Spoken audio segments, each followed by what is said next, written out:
بسم اللہ الرحمن الرحیم۔ اور بے شک ہم نے زبور میں نصیحت کے بعد لکھ دیا کہ اس زمین کے وارث میرے نیک بندے ہوں گے۔ عورت کے 3 کام ایسے ہیں جو مرتے وقت عورت کا چہرہ روشن کر دیتے ہیں۔ حضرت محمد صلی اللہ علیہ وسلم نے فرمایا، یہ 3 کام کرنے والی عورت جب اس دنیا سے رخصت ہوتی ہے تو مرنے سے پہلے اس کا چہرہ 14ویں کے چاند کی طرح روشن ہو جاتا ہے۔ مرتے وقت کسی بھی مرد یا عورت کا چہرہ روشن ہو جانا، اس پر نور آ جانا، اس بات کی علامت ہے کہ اللہ تعالیٰ نے اسے بخش دیا ہے۔ حضرت مولانا جلال الدین رومی رحمۃ اللہ علیہ کے پاس ایک عورت آئی، کہنے لگی، حضرت آج میں ایک ایسی عورت کی میت کو دیکھ کر آ رہی ہوں کہ جس کا چہرہ مرنے کے بعد روشن اور چمکدار ہو گیا، ایسا لگ رہا تھا کہ جیسے اس پر نور کی بارش ہو رہی ہو۔ مولانا جلال الدین رومی رحمۃ اللہ علیہ فوراً بول پڑے کہ اس عورت نے حضرت امام باقر رحمۃ اللہ علیہ کے بتائے ہوئے کاموں پر ضرور عمل کیا ہوگا، یعنی ان کی بتائی گئی نصیحتوں پر عمل کیا ہوگا۔ محترم ناظرین، ہر ایک عورت کا چہرہ مرتے وقت روشن نہیں ہوتا، بلکہ صرف اس عورت کا چہرہ روشن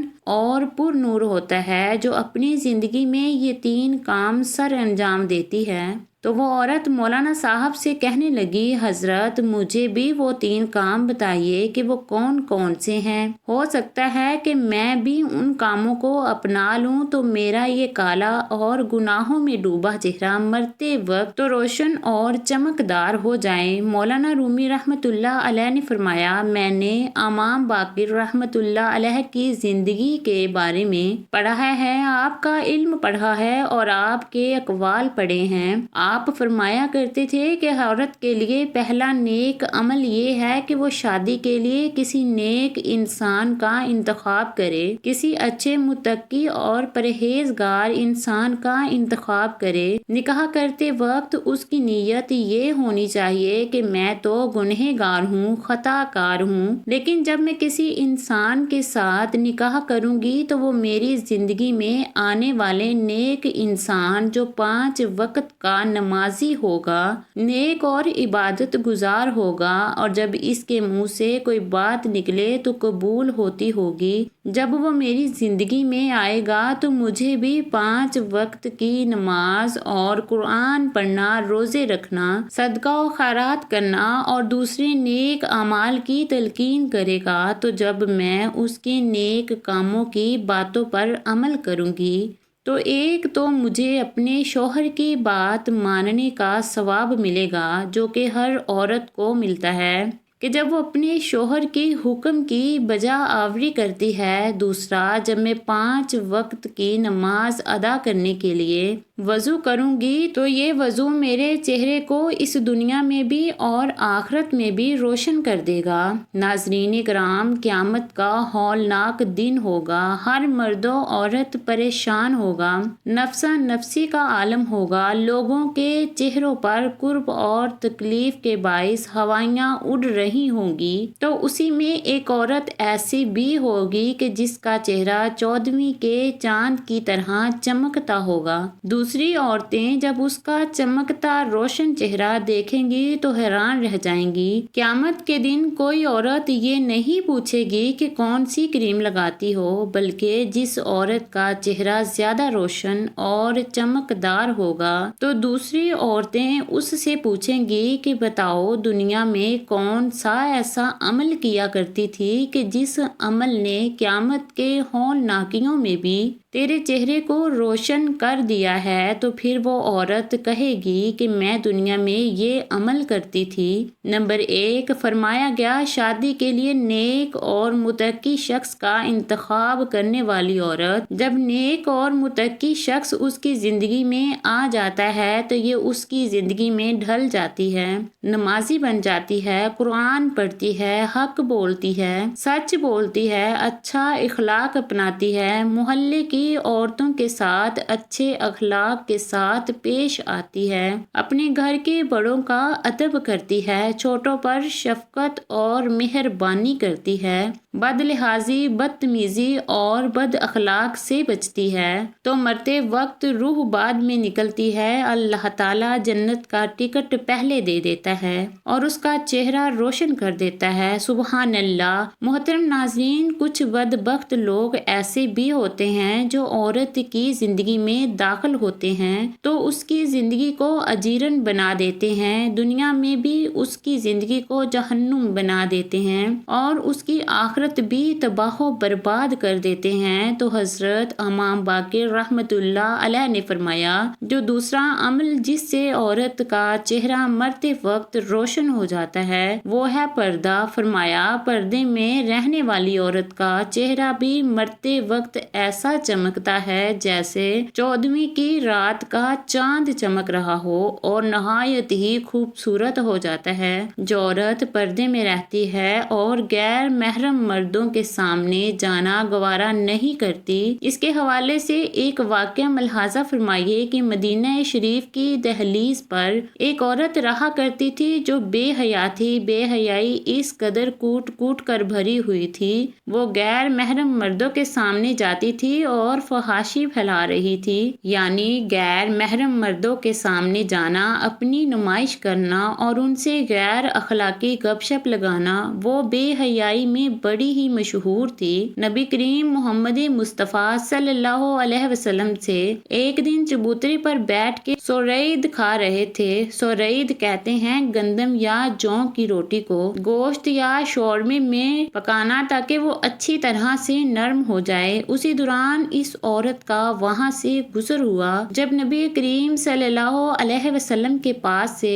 وہ عورت گزری تو آپ صلی اللہ علیہ وسلم کو دیکھ کر وہ بے حیا عورت کہنے لگی، اسے دیکھو، ایسے بیٹھا ہے جیسے کوئی غلام بیٹھتا ہے، ایسے کھا رہا ہے جیسے کوئی غلام کھاتا ہے۔ تو یہ سن کر میرے نبی کریم صلی اللہ علیہ وسلم نے فرمایا، دنیا میں بھلا اللہ کے سامنے مجھ سے بڑا عاجز اور کون ہو سکتا ہے؟ یعنی اللہ کے سامنے مجھ سے زیادہ عاجزی اختیار کرنے والا اور کون ہو سکتا ہے؟ اس عورت نے کہا، اکیلے کھا رہے ہو، کسی سے پوچھتے بھی نہیں ہو کہ کھانا ہے کہ نہیں کھانا؟ نبی کریم صلی اللہ علیہ وسلم نے فرمایا، اگر تم نے کھانا ہے تو کھا لو۔ اور وہ بھی حیا عورت نبی کریم صلی اللہ علیہ وسلم کے پاس آئی تو نبی کریم صلی اللہ علیہ وسلم نے فرمایا، یہ لو اور کھا لو۔ تو کہنے لگی، نہیں نہیں، میں تو آپ کے ہاتھوں سے کھانا ہے۔ نبی کریم صلی اللہ علیہ وسلم نے ایک لقمہ اٹھایا اور اسے دینے لگے تو کہنے لگی، نہیں نہیں، میں تو یہ بھی نہیں کھانا، بلکہ میں نے وہ کھانا ہے جو آپ کے منہ میں ہے۔ اللہ اکبر، اللہ دیکھ رہا ہے، نوری فرشتے دیکھ رہے ہیں اور اللہ آپ کو دیکھ کر مسکرا رہا ہے کہ میرا حبیب کیا کرتا ہے۔ اللہ دیکھ رہا ہے، مسکرا رہا ہے کہ میرا پیارا محبوب اب کیا کرتا ہے۔ نبی کریم صلی اللہ علیہ وسلم جانتے ہیں کہ بے حیائی میں یہ عورت مشہور ہے۔ تو جب اس بے حیا عورت نے کہا کہ حضرت میں نے تو وہی لقمہ کھانا ہے تو آپ کے منہ میں ہے، تو نبی کریم صلی اللہ علیہ وسلم نے اپنے منہ والا لقمہ نکال کر اس عورت کو دے دیا،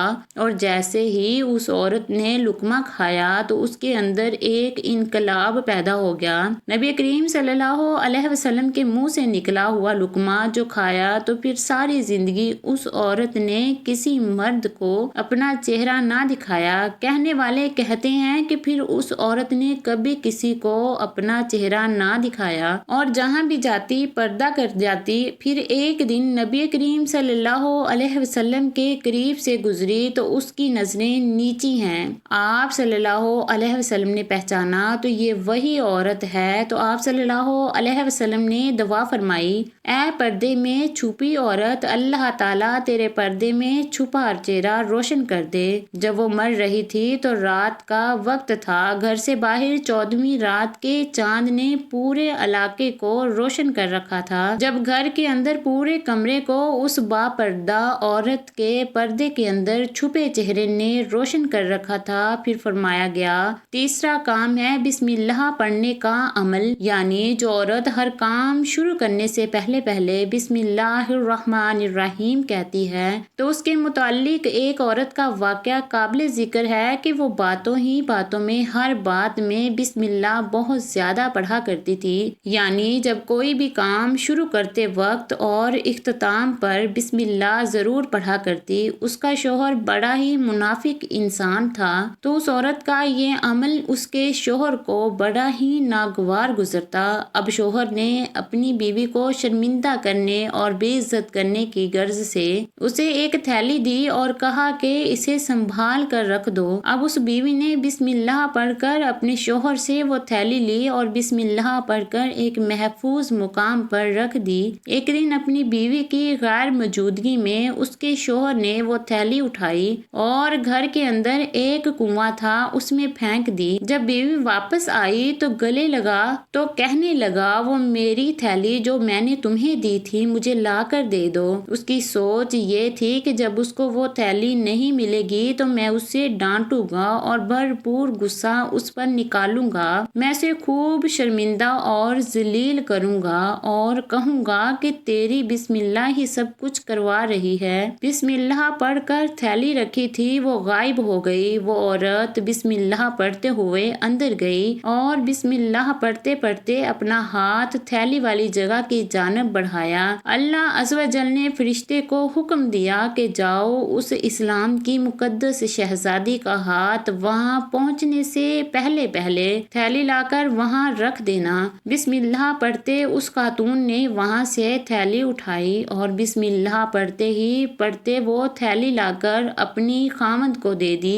اس کے شوہر نے اپنی تھیلی اس خاتون کے ہاتھ میں دیکھی تو ایک دم سے اس کے منہ سے چیخ نکل گئی اور دونوں ہاتھ اللہ کے سامنے جوڑ کر توبہ و استغفار کرنے لگا اور کہنے لگا اے میرے رب میں تو بسم اللہ کی برکت کو آج سمجھا ہوں کہ اس کی طاقت کیا ہے۔ تو اللہ تعالیٰ کو عورت کا پردے میں رہنا اتنا پسند ہے کہ عورت جتنا پردے میں رہتی ہے اور جتنا زیادہ اپنے آپ کو نامحرم مردوں سے چھپاتی ہے تو اتنا ہی اللہ تعالیٰ اس سے خوش ہوتا ہے۔ حتیٰ کہ حدیث شریف میں آتا ہے کہ حضور صلی اللہ علیہ وسلم نے ارشاد فرمایا کہ عورت تو پردے کی چیز ہے، جب وہ گھر سے نکلتی ہے تو شیطان اس کی طرف جھانکتا ہے اور عورت اللہ تعالیٰ کے سب سے زیادہ قریب ہے۔ سب سے زیادہ قریب اس وقت ہوتی ہے جب وہ اپنے گھر کے کسی کونے اور پوشیدہ جگہ میں۔ امام باقر رحمت اللہ علیہ نے فرمایا ایسی عورت جو اللہ کے سامنے جھکنے والی ہو، 5 وقت کی نماز ادا کرنے والی ہو۔ یاد رہے کہ خواتین کے لیے نماز ادا کرنے کا حکم یوں ہے کہ وہ اپنے گھر میں سب سے پیچھے والے کمرے میں چھپ کر اللہ کے سامنے سر مسجود ہو۔ مزید اچھی تحریروں کے لیے ہمارے اس اسلامک فیتھ چینل کو سبسکرائب کریں اور ویڈیو کو لائک کریں، زیادہ سے زیادہ شیئر کریں۔ جزاک اللہ، اللہ ہم سب کا حامی و ناصر ہو، آمین۔